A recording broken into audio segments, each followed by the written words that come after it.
Welcome to Alam's One, and in English to English vocabulary section, the word for today is seldom. Seldom. It's an adjective that means not often, rarely.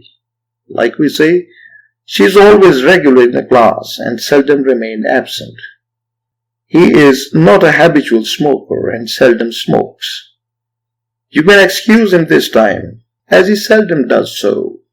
So the meaning of the word seldom is not often, rarely.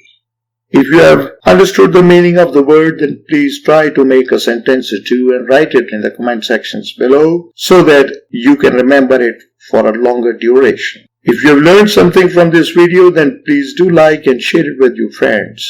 And if you have not subscribed our channel till now, do it to get the latest videos as soon as we upload them. Good luck and stay blessed. If you want meaning and definition of any particular word, then write it in the comment section below, and soon a video will be made of that word.